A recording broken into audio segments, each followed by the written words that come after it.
terribly afraid of Muslims that are Islamic. You disgusting creature. Don't ever show your face again. You call yourself a Muslim. Muslims are the most merciless. They are the most merciless. I say this, it hurts me to say this, but I wouldn't have said it if I haven't experienced it. أعوذ بالله من الشيطان الرجيم الله ولي الذين آمنوا يخرجهم من الظلمات إلى النور والذين كفروا أولياؤهم الطاغوت يخرجونهم من النور إلى الظلمات أولئك أصحاب النار هم فيها خالدون رب اشرح لي صدري ويسر لي أمري واحلل عقدة من لساني يفقهوا قولي الحمد لله رب العالمين والصلاة والسلام على سيد الأنبياء والمرسلين وعلى آله وصحبه ومن استنى بسنته إلى يوم الدين اللهم اجعلنا منهم ومن الذين آمنوا وعملوا الصالحات وتواصوا بالحق وتواصوا بالصبر آمين يا رب العالمين. Today's going to be an interesting, challenging session for me. I won't be talking to you about Ibrahim alayhi salam today. I wanted to have a direct conversation with many of you that follow my lectures, those of you that are attending here live. Many of you have been following me for many, many years, going through the Quran with me as much as possible. And I just wanted to share some thoughts with you about what I have as a vision for myself and for this organization and what I hope to accomplish and, where I think we need to be heading. And some of these thoughts are rather raw. This is unrehearsed and unprepared. So I wanted it to be something that comes from my heart and reaches your hearts. And that's my dua from the very beginning. Like the Arabs have a saying, "Ma yakhruju min al-qalb yasilu ila al-qulub." What comes out of the heart reaches the hearts. So that's fundamentally the intention today. The first thing I want to say is my own observations about the landscape of the ummah. Before we talk about giving da'wah to Islam to non-Muslims and the problems of kufr and of shirk and the outside world, right? And we're learning about that in the context of the religion of Ibrahim alayhi salam. But we did, this started ringing in my head when I was giving you dars the other day about وَلَمْ يَلْبِسُوا إِيمَانَهُمْ بِظُلْمٍ, and they didn't cover up their own faith with wrongdoing, right? And I've seen Allah has showed me some incredible things around the world. Like I have seen so much of the ummah, and I've seen such inspirational people, and I've also seen some trends that really deeply hurt myself. Like it's the same story over and over again. It comes in different ways, but across cultures and continents, we seem to have similar kinds of problems. And I wanted to highlight some of them, at least from my point of view. And you're, of course, absolutely free to disagree. The first of them is extremism. Now, in like CNN terms or BBC terms, extremism is about militant or, war-oriented, jihadi kind of. They've taken the term jihad, which is a beautiful term, and turned it into something disgusting, and that kind of mindset. But that's not what I'm talking about. I'm talking about the extremism within our religion that is actually much, much before anything is violent.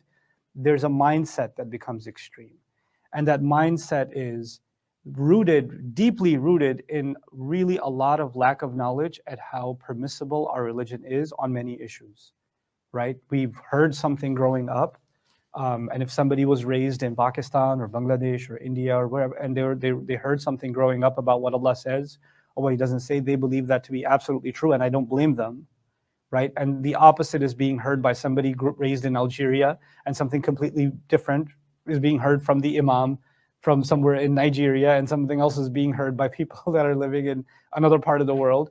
And they're all very convinced about their position because they were accustomed to hearing that over and over again. And instead of being understanding of how these conclusions came about and how did we become, how there was room in our religion to disagree about certain things. Some things we don't disagree on, right? Nobody's going to come out and say there's 4 rak'ahs in Maghrib. Nobody's going to do that. But there are other things in which there were multiple ways of looking at things. But that started disappearing. My way is iman, and everybody else's way is kufr, right? And there's this like extreme intolerance of someone who looks different from you, someone who who expresses their deen different from you, someone who even prays slightly different than you must be just completely off. They must not know their Islam. That's why they are the way they are. And this extremism, it got so ugly. It's so ugly, and it creates so many cults. Like people become, you don't even see somebody else who says La ilaha illallah as a Muslim. First you see them, they are Muslim, but are they part of the elite club that I belong to? Right? So we form these different, Islam within Islam kind of thing. And so you start looking at people first from the lens of, are they in line with my view, or are they on the outside? And if they're on the outside, even though they're technically Muslim, pretty sure they're going to hell. This is the kind of mentality. Even if we don't say it, it's become commonplace. And you would think that I'm talking about something that some crazy people actually get on the pulpit and say these kinds of things, and there are plenty of those. But this is actually being thought about, and it's internalized by people that don't even express it. So this extremism became more and more commonplace. But then this gave birth to another extremism, in my view.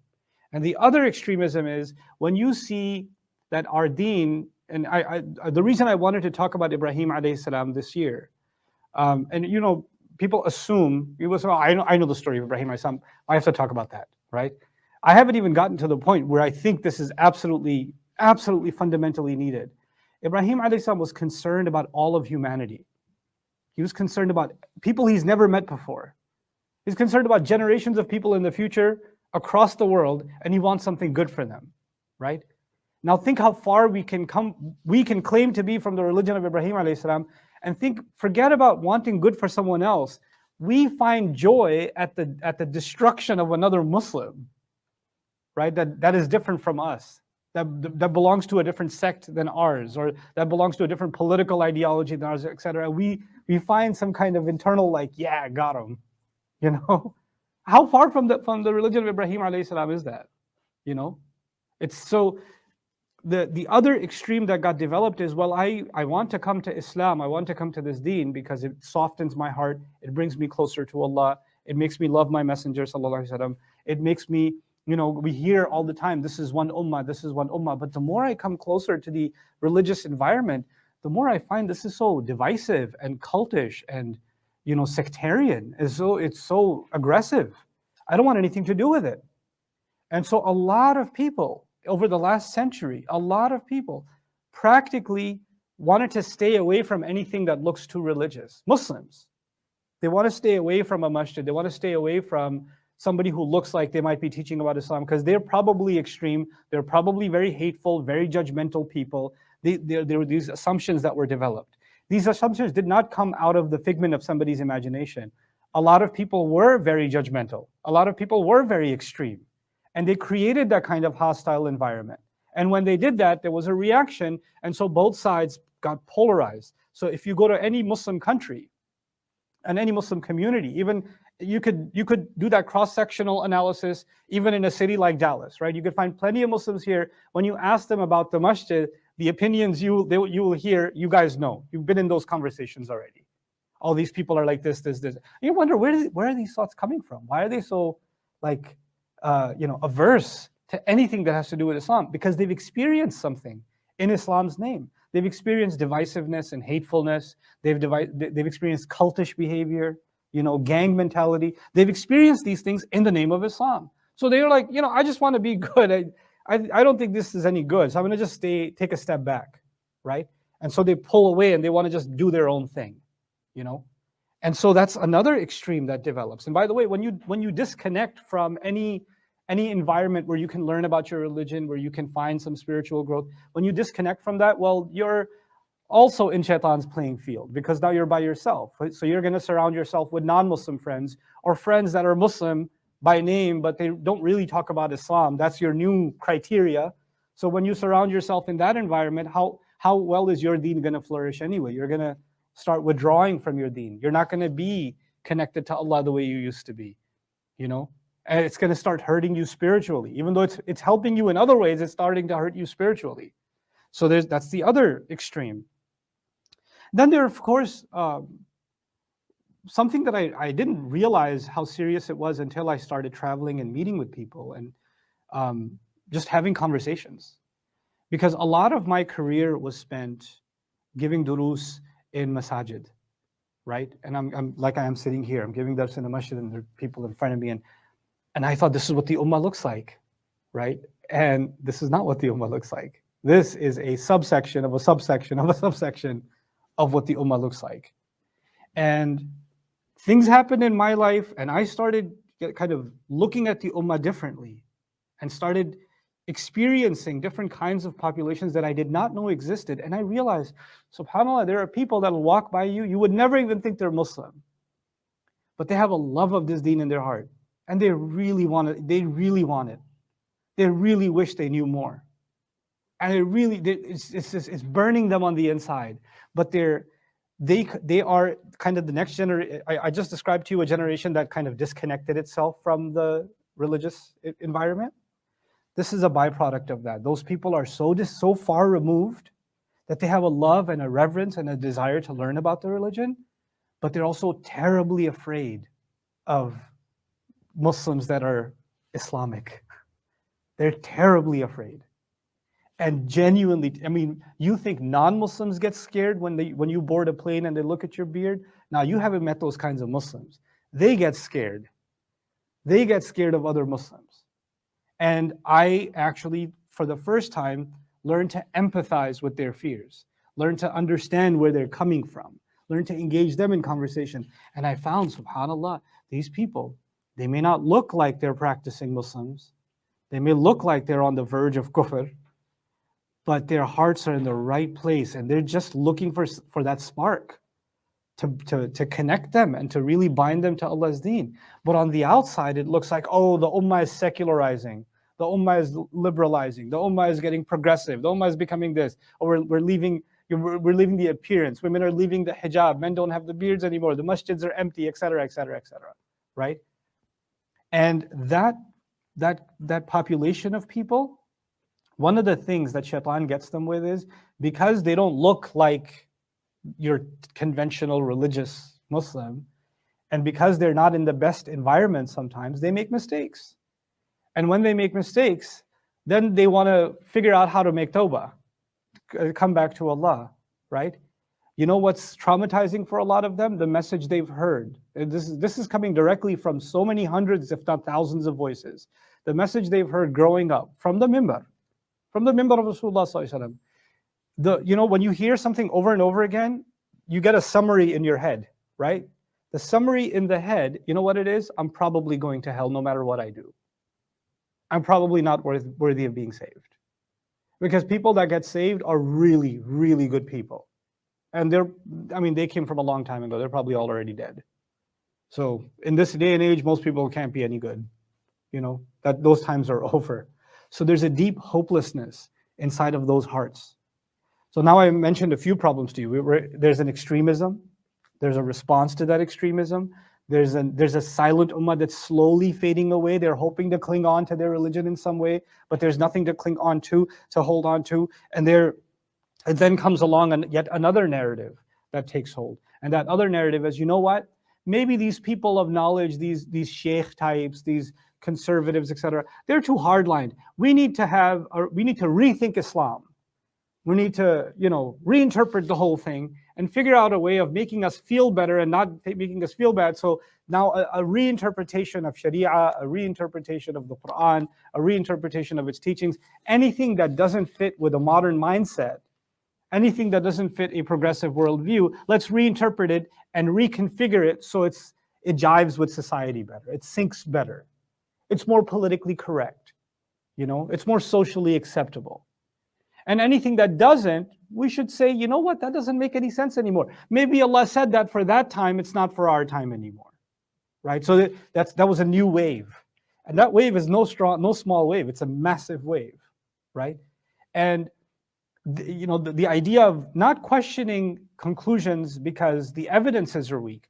No, let's question conclusions because, well, it's just not convenient. I want a religion that's convenient, that I don't have to make any changes in myself, but I can feel good anyway, right? And that's another wave that came about. And so in the middle of all of these waves, I found myself like, there's a lot of assumptions among Muslims. When you're talking about something, oh, this one must belong to the extremist camp. Oh, if they don't make that assumption, oh, this one must belong to the progressive camp. Oh, this one must belong to this camp. So if you show mercy or empathy or understanding towards any one of those groups, then automatically others are ready to label you as a member of the opposite group, right? There's a paranoia.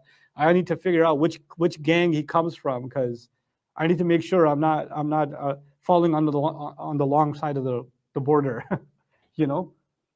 And you know what's the tragedy in all of that? Is that the actual beautiful teachings of our deen are being lost. Like Quran is being recited, in my view. Quran is being recited. People are learning and teaching.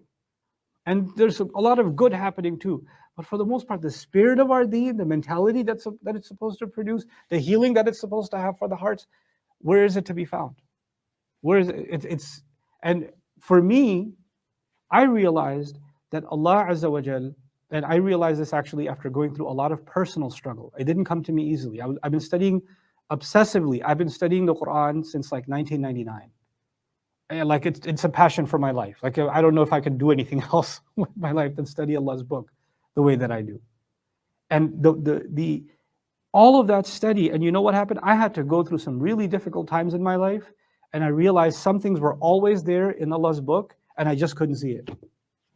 Like it was always there and I couldn't see it. I'll share one of those things with you today. He says, Allahu waliyyu alladhina amanu yukhrijuhum min adh-dhulumati ila an-nur. Allah is the protective friend of those who had faith. He brings them out of darknesses into light. Contemplate that ayah for a moment. He brings them out of darknesses into light. You know, you would think that this ayah is they used to be kuffar, and he brought them into Islam. He brought them out of darknesses into light. But the ayah began, Allahu waliyyu alladhina amanu. Look at the siyagh, look at the tenses. Allah is the friend of those who already had faith. So the people being talked about already have faith. They've already had it. Then he uses the present tense and says, yukhrijuhum, he keeps bringing them out from darknesses into light. You know what that means? Even a believer can fall into darknesses. Even after having faith, you fall into darknesses. And it's not one kind of darkness. There could be different kinds of darknesses. There's a darkness that can fall over you because of the struggle you're having with your parents. Another one, because of the struggle you're having with your children. Another one, because of the struggle you have with your spouse. Another one, because of the struggle you're having within yourself. Another one, because of the struggle of your loneliness. There are different kinds of struggles that are happening inside people, and they never talk to anybody about it. You know that? They don't talk to anyone about it. It's too embarrassing to talk about it to somebody. So they live with that struggle inside of their head. They live with it inside of their head. And we don't even know. And you know what? Without that empathy, without me understanding that somebody's actually struggling. I met a young man, I hope he doesn't get embarrassed. I won't tell you his name or story. I met a young man at Fajr this morning who just wanted to talk to me, right? And people come and meet me all the time. They want to talk, it's fine. So he said, can I just have 10 minutes? And I was like, where are you coming from? And he said, well, he's coming from 30 miles away to Fajr, here. 30 miles away. I'm like, okay, just come sit down. You know, and he was feeling really bad for even asking me 5 minutes. I sit down with him in the auditorium. Not 2 minutes, I think the first 5 minutes, he had to gather himself because he couldn't stop his tears. For the first 5 minutes, he's just tears rolling down his eyes because of what he's feeling, because of something he needed to get off his chest, and he couldn't trust anybody to say it to. He couldn't find somebody that, you know, if I tell somebody, I don't know how they're going to think, what they're going to think. SubhanAllah. I'm not here to tell you what he shared with me. That's between me and him. You know what the point is? There are a lot of people that are holding a lot of tears inside. They're just holding deep tears inside. And they need to hear that Allah cares, that Allah loves them, that Allah is not here to condemn them to hell. And that if they're wrong, Allah has a gentle, loving way of showing them how wrong that is, and they can change course. They can develop courage. They can find strength. And even if they're believers and they messed up, they really messed up. They fell to a place they never imagined they would fall there. They never imagined themselves failing in the way that they did. And people around them have written them off. People around them have given up. How could you fall like that? You disgusting creature. Don't ever show your face again. You call yourself a Muslim. Muslims are the most merciless. They are the most merciless. I say this, it hurts me to say this, but I wouldn't have said it if I haven't experienced it, right? And Allah put me in a certain place in my life where I had to really experience darkness, emotional, spiritual, personal darkness. I had to experience it in different kinds of ways before I could realize, man, Allah, maybe one of the wisdoms of me going through that is Allah Azza wa Jal shows me what a lot of people go through and you don't even see it. You don't even see what they're going through. Allahu waliyul ladhina amanu yukhrijuhum min adh-dhulumat ila an-nur. You become repentant. Allah says, when you recognize your mistake, make tawbah. When you recognize your mistake, Allah will elevate you back. He will lift you back. You know who doesn't let you get lifted back? Fellow believers, apparently. Fellow believers, right? And I realized that can't just be me. There's a lot of people like that. There's a lot of people struggling like that. I used to have this vision for what I wanted to do for Bayina. And then over the years, with my own personal journey, that vision changed.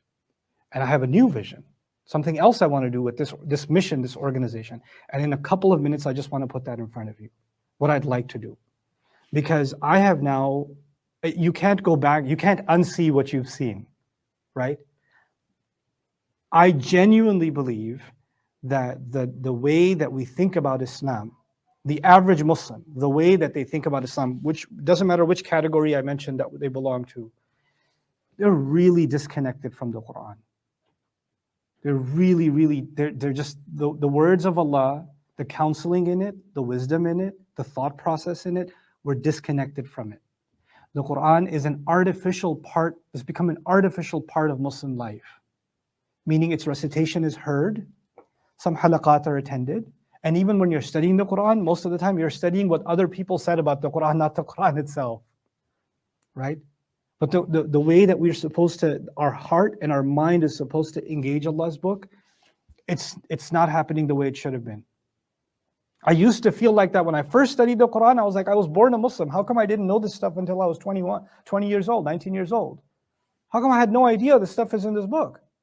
And now, after 23, 24 years of study, I'm reading the book again. I'm like, how come I didn't see this for 20 years? How come I didn't see the empathy Allah shows? I didn't see the mercy Allah shows. I didn't see the wisdom Allah shows. About the same ayat I've said, so many times, and I didn't see it. Why? And because we actually became a people that are hard-hearted overall. Individuals are very soft-hearted, but overall, the attitude, the narrative of Islam became harsh. I would even argue merciless. And that needs to change. The Quran needs to be brought back. The Quran's analogy in the Quran itself, it describes itself by way of analogies, right? One of the analogies Allah gives for the Quran is that it's like the rain. That brings the soil back to life. What does the rain do to the soil? It makes it soft first. And it puts life into it, right? And then it gradually allows the seed to grow. It allows it to take its time, to have a process, right? So if we're going to bring the Quran back, we're going to give an individual time to grow, time to nurture. We're going to deal with them gently. We're not going to, somebody will come to me and say that they have a drug problem or they have an alcohol problem. My job isn't to just tell them it's haram. My job is to help them get out. Like step by step by step. For the Sahaba, Allah didn't just reveal alcohol as haram. He revealed step by step, like years before Allah said it's haram. Years. And at the end of it, He said it's from the work of the devil. At the end. He could have said that in the beginning. It's not like it was the work of the angels before. It was always the work of the devil. رِجْسٌ مِّنْ عَمَلِ الشَّيْطَانِ فَاجْتَنِبُوهُ. Why is He saying that all the way in Surah Al-Ma'idah? All the way at the end of Revelation. At the end of the seerah. Why not early on? Because even though those people are ready to go fight on the battlefield, they're ready to get killed for the sake of Islam, but some of them can't handle letting go of this darkness. Just because you're brave enough to even sacrifice your life doesn't mean you're strong enough to overcome that addiction. You see how nuanced and beautiful our religion is? So beautiful. But we lost that. So my vision, let me get to, in 2 minutes, my vision. I am trying to make a commentary on the entire Quran. I've already done a brief one, and I'm trying to do a detailed one. And the detailed one is 48 surahs are finished, and another, hopefully over the next decade, if Allah gives life, I can finish the rest, right? And along the way, I'm taking advantage of people that have dedicated their lives to Quran studies, scholars, experts, researchers, and taking advantage of that, and being able to just sit and contemplate every ayah, try to give it its due, and then to create a library of that material. Most of this stuff, 90% of this stuff is not on YouTube. I put all of that on Bayyinah TV. Why? Because I wanted people that are actually dedicated to this. You know, YouTube, you'll find my khutbahs every week, you find these broadcasts, you find this stuff. But I wanted to build a library of people that just want to study Quran little by little every day. They just want an ayah. They want to, you know, first engage with the word of Allah and then go deeper with the word of Allah. But my vision was something more. That's what I can do. But you know what I'm really hoping for? People learn, people get some inspiration, and they talk to their family. They talk to their friends. Then those friends talk to their friends. My vision overall, my long-term vision is mothers across the ummah should have an easy way of learning the Quran and teaching it to their own kids. Because I can guarantee you, if mothers were equipped with the Quran, some of you may have heard in Pakistan not too long ago, there was a riot, there was some, I believe it was a Sri Lankan fellow that was beat to death, right, in public, in a mob, motivated by Islam, apparently, motivated by Islam. If we had done our job equipping mothers with the ability to teach their children what the Quran actually says 20 years ago, 30 years ago, if we were doing our job, do you think a mob like that would ever happen? You think if we reached those villages and we empowered those parents to teach those children what Islam really is, they would ever become a mindless mob like that? We would ever end up in tragedies like that? We wouldn't. We wouldn't. We keep thinking about the ummah is in crisis, it's in political crisis, it's in social crisis, it's an economic crisis. It's in a Quran crisis. Personally, you and I can be in a Quran crisis. As an ummah, we're also in a Quran crisis. And we can't solve that for the ummah if we're not solving it for ourselves. That's actually my vision. My vision is I want to do something where even if I fall, I get back up, I find strength in the word of Allah, make the corrections I need to make and move forward. And at the same time, I identify others that may have fallen and say, get out. Here's the word of Allah. Here, get started. Learn a little bit. Gain some strength. Get your hope back. Get your head on straight. Correct your course. And we can. It's possible. And this is something I can do. I've said it multiple times before that if I'm able to do that for one person, but you know, if one young man finds benefit in what I'm saying, and my plan is to share this story with you. I hope I can meet him. I'm going to call him out. I won't say his name because he's going to get embarrassed. This is what I'm going to end with. There's a young fellow that I was teaching Arabic to, you know, Ahmed and Maryam here at the Dream program. It's being broadcast online. It's the Arabic of the Quran online course, and I get students that call in from different countries. They can come in on the live feed. Right? And the student comes on the live feed. Ustad, I've been studying, I'm making a lot of progress, I'm in France. I was like, wow, in France, cool. And he says, you won't believe where I am. I was like, where are you? He goes, I'm in my jail cell. I was like, what? You're in your jail cell? He turns the camera around and it's a prison cell. And he literally points the camera at the bars and there's people outside in the prison yard playing. And he came into prison because of a really hard life of crime and found Allah's book when he was in prison and started studying it. He didn't know any Arabic even. Started studying it, started learning, started a little bit of Arabic, started listening to lectures of the Quran. He transformed. They saw such a change. He was the most dangerous gangster in there. They saw such a change in him that they allowed him internet access and a phone. Here, you can study in your jail cell. They allowed him that. And you know what happened? 16, 17 guys in jail took Shahada because of him. And then on top of that, you know what else happened? Those guys, he fell in love with Surah Yasin. I had done some lectures on Surah Yasin some years ago, and they're on YouTube. He watched those lectures. He completely falls in love with this surah, right? So he memorized Surah Yasin.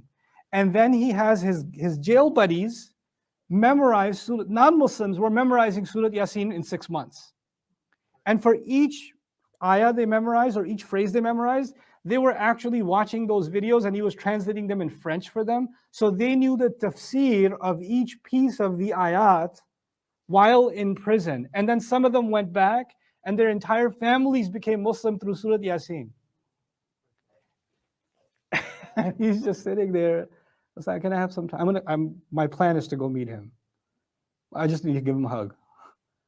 You know? But you know what? That's a vision. My vision isn't, oh, I want to expand the campus or get a bit of, or, do big documentaries or this or that. No, I just want to find people that have found inspiration in the Book of Allah, to capture their stories, to support them in whatever way I can, so they can inspire others with the Book of Allah, so they can inspire others with the Book of Allah. Imagine those young men that have changed inside of that prison. How many 100 years from now, how many generations will have changed because of that change? Just think about that. Just think about that for a moment, right? This is what I want to do. This is what I want to do with the rest of my life. And what I want from you guys, those of you that are consuming what I have to share, if you find benefit in it, of course what I say is, maybe riddled with mistakes, and I'm always open to being corrected and discussing. That's besides the point. But what I want from you is to make a commitment to yourself. I want the light of the Quran in my heart. I want to be able to take advantage of this. I want to be able to learn it regularly, just a regular daily part of my life. A lot of you don't know, I've done an entire translation of the Quran in video, brief commentary. It's already there on bayinatv.com. Sign up and get it. Just sign up, just start. Just do me a favor and start. And I've said it a million times. When I started this organization back then, and even now, I wanted to do something. I know I'm taking extra time. I swear to you, 5 minutes, no more than that, inshallah. I had a business plan. So I want to share in these last 5 minutes my business plan with you. My business plan in the beginning was, I want an organization that serves Allah's book that doesn't need fundraising. I don't want to ask for funds. And the reason I don't want to ask for funds is I found it embarrassing. I felt awkward when I would go to the masjid and I would go to some, and the people are coming and they're asking and asking and asking and asking. And I'm like, this is Allah's work. Why? It's so embarrassing. Like I felt it was, and there's no shame in asking for the sake of Allah, not putting those organizations down. But I couldn't get myself to say, this is the mission, please donate generously. I don't want to do that. It just doesn't feel right. You know what? This is for those who believe in it. And for anybody who believes in a cause, they're not going to feel like they're spending, they're going to feel like they're investing into themselves. And I don't want somebody to give. I would want you to invest into yourself before you invest in somebody else. I'd like you to say, I'm committed to learning Quran. This is something I feel inside me. I benefited so much. I like this so much. The part of the Islam of a believer, right, is we love for ourselves, ma yuhibbu li nafsihi. Yuhibbu li akhi ma yuhibbu li nafsihi. He loves for his brother what he loves for himself. If you find real purpose, benefit, guidance in what you're getting, then you say, hey, I really want to give this gift to you. I want this to be with somebody else. There are entire groups that are translating what we're doing, the commentary on the Quran and this stuff. They're translating into Bahasa, Indonesia, into Bangla, into Punjabi. There are groups that are doing that.